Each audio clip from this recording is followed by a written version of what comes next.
하나님께서 오늘 우리에게 주시는 말씀은 출애굽기입니다. 출애굽기 14장 10절로 15절까지의 말씀입니다. 개역경정 성경으로는 구약성경 102면쯤에 있습니다. 출애굽기 14장 10절로 15절의 말씀. 여러분 그 자리에서 성경을 펴시기도 되고요. 또 화면이 보이신다면 화면을 함께 읽도록 하겠습니다.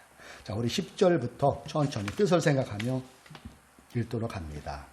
시작. 바로가 다가오고 있었다.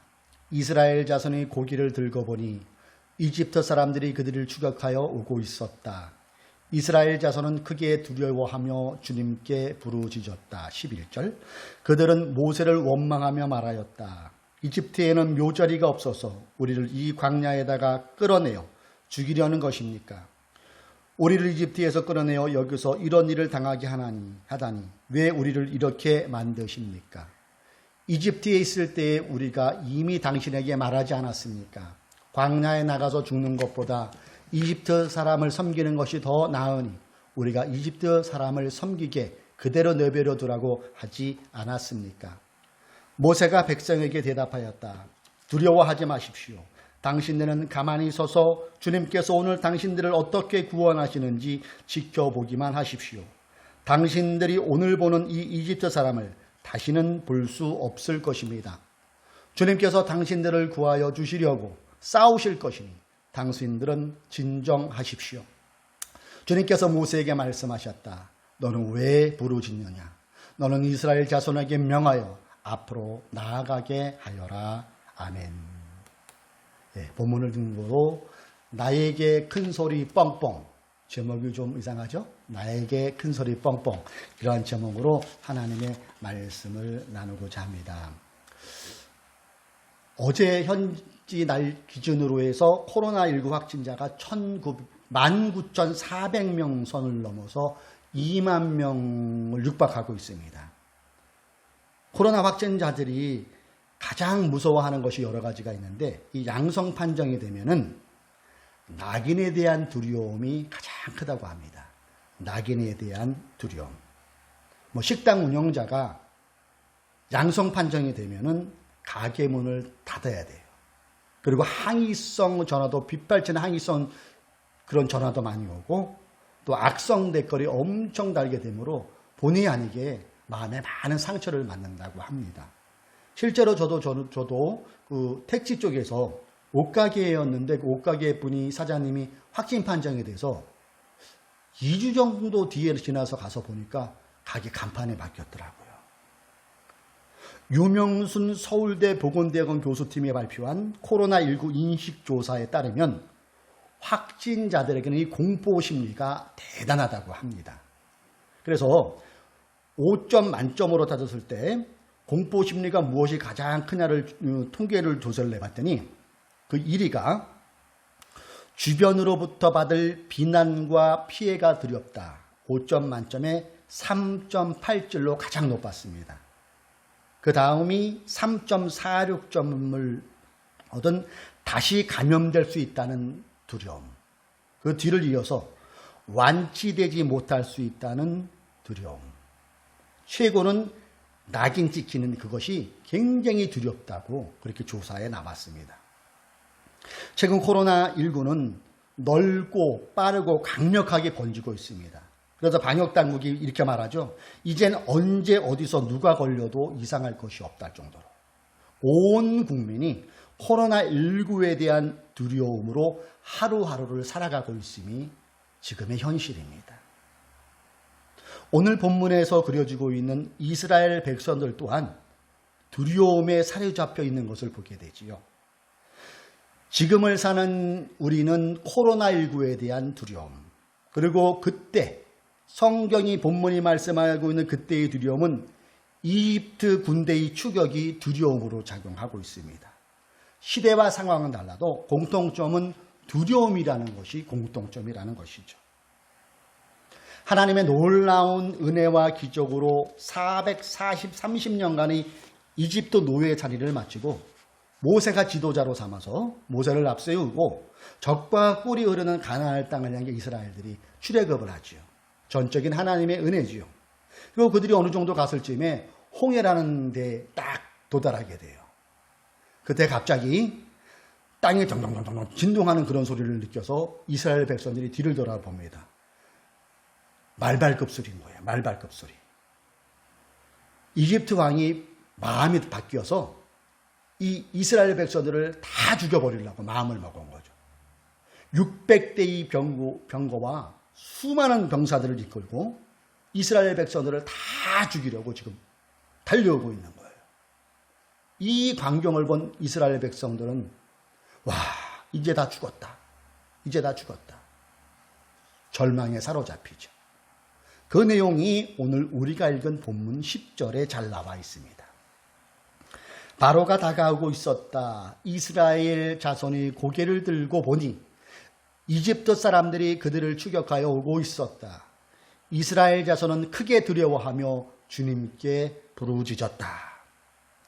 430년 동안 애굽 나라의 종살이를 하면서 이 이스라엘 백성들이 가장 두려웠고 무서워했던 사람이 누굴까요? 오늘 지금 쫓아오고 있는 이집트 왕이었을 거예요. 역사학자들은 이때 이집트 왕이 아멘호텝 2세라는 사람이었다고 추정들을 하더라고요. 이 아멘호텝 2세가 살기등등한 기세로 마차를 앞세워서 이스라엘 백성들을 좀 죽이려고 돌진하고 있어요. 이 상황에서 이스라엘 백성들은 엄청난 두려움에 지금 사로잡히고 있음을 우리는 보게 되지요. 여러분은 어떨 때 두려움 마음을 느끼십니까? 두려움. 10절을 우리가 적용해서 볼 때에 이렇게 생각해 볼 수 있죠. 바로가 다가오고 있었다. 이 표현을 오늘 지금에 적용해 본다면 코로나19가 가까이 다가오고 있었다. 추가 확진자 수가 계속 늘어나고 있었다. 우리가 사는 지역에 코로나 확진자가 점점점 늘어나고 있었다. 이렇게 적용해 볼 수 있지 않을까요? 온 국민이 코로나19 앞에서 두려운 마음을 갖고 있습니다. 두려움은 왜 생기는 걸까요? 두려움이 생기는 이유는 내가 의지하고 있는 대상보다 더 큰 것을 만날 때 사람은 두려워지게 돼요. 만약에 코로나19가 흔한 독감처럼 백신이 개발되어 있고 예방접종만 하면은 별탈 없이 무난히 지나간다 하면은 이 정도 두려움은 없을 거예요. 지금처럼. 백신보다 코로나가 더 크다는 것을 알기 때문에 사람들은 두려워하는 것 아니겠습니까? 현재의 기준으로 확실한 코로나 백신도 안 나와 있는 상태고요. 이처럼 내가 의지하는 것보다 더 큰 것이 나타나면 사람은 두려워지게 된다는 것이죠. 또 이 두려움은 걱정, 근심이 깊어질 때 두려움이 생기지요. 두려움이 깊어지면 깊어질수록 회피하고 싶어요. 사람은. 현실을 도피해 보고 싶습니다. 이것을 주체하지 못하면 인생을 포기하게 되지요. 노숙하시는 분들이 있잖아요. 노숙하시는 분들이 방송에 인터뷰를 하게 보면 대부분 이 과정을 겪고 계시더라고요. 그리고 이 두려움은 주로 시각적으로 다가오고 청각적으로 다가와요. 오늘 우리가 이 10절을 가만히 묵상해 보세요. 청각적으로, 시각적으로 이스라엘 백성들에게 두려움을 주는 것을 우리가 볼 수 있지 않나요? 보세요. 바로가 다가오고 있었다. 다가오는 것을 무엇으로 봤을까요? 눈으로 봤겠죠.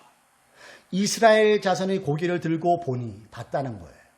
600대의 병거와 그 흙먼지를 일으키면서 따라오는 엄청난 그 군사들을 보고 그들이 두려웠다는 것 아니겠어요?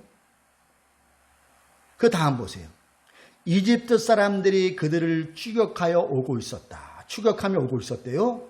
소리가 났을까요? 났지요. 말발굽 소리. 또고덕또고덕. 거기에다가 엄청난 함성 소리. 와 하는 이런 소리가 분명히 들렸을 거예요. 그때 이스라엘 백성들이 간이 콩알만해졌고 두려움에 사로잡힐 수가 있었다는 거죠. 그때 그들의 마음이 심히 두려워졌다고 성경은 기록하고 있어요. 코로나19를 살아내고 있는 우리도 마찬가지죠. 우리가 힘들어하는 코로나19가 확진자가, 양성자가 눈으로 보이고 귀에 들리게 되면 두려워지잖아요. 그저께 제가 사역했던 여의도 순복음교회에서 함께 이렇게 사역했던 동료 목사들이 확정 판정을 났다는 소식을 톡으로 받았어요. 그 목사님들 중에는 우리 둘째 딸 예은이 초등부 때 담당 목사님도 거기 계세요. 이것을 톡으로 접하니까 마음이 서늘해지면서 이 확진자가 멀리 있는 게 아니구나. 내 지인들에게도 이런 일이 나타난다 하면서 두려운 마음이 생기더라고요. 자, 여기서 우리가 질문 하나 해보면 좋을 것 같아요. 여러분, 믿는 사람들에게는 두려움이 없어야 될까요? 두려움, 공포, 그런 게 아예 없어야 될까요? 대답은 한마디로 노입니다. 믿는 사람들에게도 두려움이 있을 수 있다는 얘기죠. 다시 10절을 오늘 많이 보게 되네요. 10절을 보시면은 이스라엘 자손은 크게 두려워하며 주님께 부르짖었다고 했어요. 두려웠습니다. 이스라엘 사람들이 지금 두려우니까 하나님 이게 뭡니까 하면서 막 하나님을 바라보고 있다는 거죠. 그런데 이스라엘 사람들만이 아니라 그들의 지도자 모세 역시 두려워하고 있었다는 거예요. 그 증거가 14장 15절에 보면 우리가 알 수 있어요. 주님께서 모세에게 말씀하셨다. 너는 왜 부르짖느냐? 너는 이스라엘 자손에게 명하여 앞으로 나아가게 하여라. 부르짖었대요. 그 부르짖음은, 모세의 부르짖음은 10절에 나타나는 그 부르짖음과 그 두려움과 똑같은 의미를 담고 있는 거죠. 이처럼 모세의 모습을 통해 우리가 인생을 살아가면서 두려움을 만나면 믿는 사람이나 안 믿는 사람들이나 두려울 수 있다는 것을 알 수가 있지요. 그렇다면 두려움이 엄습해 올 때 하나님을 믿는 사람과 하나님을 믿지 않는 사람의 차이점은 또 뭘까요? 차이점이 있어야 되지 않겠어요? 이집트 군대가 그들을 추격해 올 때 이스라엘 사람들의 반응이 11절과 12절에 나타나고 있어요. 자, 말씀을 가만히 생각하면서 한번 읽어보세요. 11절을 한번 읽어보죠. 그들은 모세를 원망하며 말하였다. 이집트에는 묘자리가 없어서 우리를 이 광야에다 끌어내어 죽이려 하는 것입니까? 우리를 이집트에서 끌어내어 여기서 이런 일을 당하게 하다니 왜 우리를 이렇게 만드십니까? 이 이스라엘 백성들의 항의성, 그렇죠? 원망하는 그런 것이 느껴지죠. 12절을 보면 더 나타나요. 이집트에 있을 때 우리가 이미 당신에게 말하지 않았습니까? 광야에 나가서 죽는 것보다 이집트 사람을 섬기는 것이 더 나으니 우리가 이집트 사람을 섬기게 그대로 내버려두라고 하지 않았습니까? 두려움에 대한 이스라엘 백성들의 반응이 여기서 나타나고 있음을 보게 돼요. 그 반응이 뭡니까? 원망. 그 반응이 뭡니까? 후회. 그것 봐. 내가 뭘 했어? 모세를 믿으면 안 될 거라고 내가 몇 번이나 말했어. 그냥 이집트에 있었을 때는 밥이라도 안 굶었잖아. 가끔 고기라도 먹었잖아. 자, 가나안 땅이 정말 있기를 있는 거야? 이집트 있을 때가 좋았는데, 야, 우리 딴 사람 지도자로 세워서 다시 돌아갑시다. 이런 말을 했다는 거죠. 지금 이 사람들의 두려움은 하나님이 빠진 두려움이에요. 믿는 사람이든 안 믿는 사람은 두려움은 있을 수 있어요. 그러나 믿는 사람은 하나님의 계신 속에서 두려움이고, 안 믿는 사람은 지금 이스라엘 백성들 이런 고백이 하나님이 빠진 그런 두려움이라는 거예요. 그로 인해 나타나는 것이 뭐라고요? 원망과 후회라는 거예요. 이와 대조해서 모세의 반응을 한번 보세요. 모세의 반응이 13절, 14절에 나왔죠. 예. 여러분, 모세도 부담이 외려 더 많았을 거예요. 지도자잖아요. 그에게도 두려움이 있었대도요. 그런데 그가 취한 행동을 통해서 우리가 교훈받을 게 있더라고요. 13절과 14절, 13절을 같이 읽어보겠습니다. 모세가 백성에게 대답하였다. 두려워하지 마십시오. 당신들은 가만히 서서 주님께서 오늘 당신들을 어떻게 구원하시는지 지켜보기만 하십시오. 당신들이 오늘 보는 이 이집트 사람을 다시는 볼 수 없을 것입니다. 지금 모세가 이스라엘 백성들에게 말하는 거지요. 근데 그때 모세의 표정이 어땠을 것 같아요? 모세의 말투가 어땠을 것 같아요? 조용히 두려워하지 마십시오. 무서워. 당신들은 가만히 서서 주님께서 오늘 당신들을 어떻게 구원하는지 무서워. 지켜보기만 하십시오. 이렇게 얘기했을까요? 아니죠. 예. 이 뉘앙스를 가만히 살펴보세요. 자신 있게 얘기한 거예요. 속은 어떤지 모르지만은 두려워하지 마십시오. 당신들은 가만히 서서 주님께서 오늘 당신들을 어떻게 구원하는지 지켜보기만 하세요. 당신들이 오늘 보는 이집트 사람을 다시는 볼 수 없을 것입니다. 큰 소리 내는 거예요. 14절 주님께서 당신들을 구하여 주시려고 싸우실 것이니 당신들은 진정하십시오. 의연한 모세의 목소리가 들려오는 것 같지 않습니까? 모세가 지금 이집트 군대를 보고 두려워 떠는 마음이 있음에도 불구하고 그에게는 하나님이 계셨다는 거예요. 모세의 이런 말을 한마디로 표현하면 어떻게 표현할까요? 큰 소리 아니에요? 큰 소리. 네. 큰 소리 뻥뻥 쳤다는 거예요. 모세가 지금 이스라엘 문제에 직면한 이 국민들에게 큰 소리 치는 거예요. 그런데 여러분, 이 큰 소리는 소위 말하는 공수표 남발이 아니에요. 모세의 큰 소리는 그 내면에 하나님을 신뢰하고 있는 큰 소리였다는 거예요. 모세의 큰 소리를 다른 용어로 좀 차용한다면은 기독교적 용어로 좀 한다면은 믿음의 선포를 했다고 저는 생각하고 싶어요. 믿음의 선포. 그렇습니다. 하나님을 신뢰하고 그분을 믿는 사람은 우리 앞에 닥치는 두려움의 대상에게 주눅드는 것 같지만은 주눅들지 않아요. 그리고 모세처럼 큰 소리 칠 수 있는 사람이 하나님을 믿는 사람이고 하나님을 신뢰하는 사람이라는 얘기죠. 이것이 코로나19의 상황에서 예수를 믿는 우리들이 취해야 될 모습 아니겠습니까? 이 믿음의 선포는 간힘이 있어요. 그래서 이 믿음의 선포로 두려움을 이겨내고 승리를 주시는 하나님을 만나게 된다는 사실을 믿으시기를 주님의 이름으로 축복합니다. 사랑하는 교우 여러분, 지금은 어느 때보다도 주님을 믿고 큰 소리 뻥뻥 칠 시간이 같지 않습니까? 큰 소리 뻥뻥 쳐야 돼요. 그리고 큰 소리 뻥뻥 칠 대상은 앞에 있는 사람이 아니에요. 지금이 이 상황에서 큰 소리 뻥뻥 쳐야 될 그 대상은 바로 나에게입니다. 내 마음에 큰 소리를 질러대야 한다는 거예요. 주님을 의지하고 내 안에 믿음의 선포를 할 수 있어야 된다는 거죠. 모세의 이 큰 소리, 믿음의 선포는 무엇을 만들어냅니까? 오늘 본문 그 이유를 여러분 다 아시죠? 홍해바다가 갈라져요.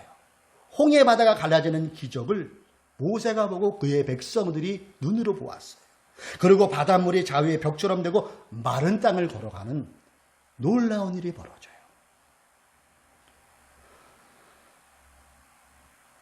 코로나19가 국민들의 숨통을 막 쥐우고 있어요. 정말로 이때 필요한 게 무엇일까요? 본문을 통하여 우리에게 분명히 말씀합니다. 바로 믿음의 선포입니다. 하나님께서 지금 나와 우리와 함께 계신다. 그 하나님을 바라고 믿음으로 두려움을 극복해낸 저와 여러분 되어 보십시다. 두려움을 기도함으로 극복해 내십시다. 그럴 때 우리에게 코로나19에서 오는 두려움이 홍해바다 갈라지듯 갈라질 것입니다. 그리고 이스라엘 백성들이 홍해바다 속에 마른 땅을 걸어서 건너간 것처럼 저와 여러분도 코로나19라는 바닷속에 마른 땅을 걷게 되는 은혜가 임하게 될 줄로 믿습니다. 본문 13절과 14절 개역성경이 더 다가오더라고요. 이 부분은 본문 13절과 14절 같이 읽어볼까요? 주님께서 그리고 나에게 내 안에 선포하는 말로 이 말씀을 읽으면 좋을 것 같아요. 같이 그 자리에서 소리내어 읽어봅니다. 시작.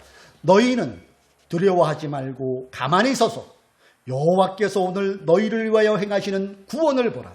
너희가 오늘 본 애굽 사람을 영원히 다시 보지 아니하리라. 하리라. 아멘. 나에게 선포하십시오. 그러므로 이 코로나의 두려움을 잘 이겨담으로 예수 믿는 사람답게 하나님의 영광을 드러나며 평안한 삶을 누리는 저와 여러분 되시기를 주님의 이름으로 축복합니다. 기도하시겠습니다.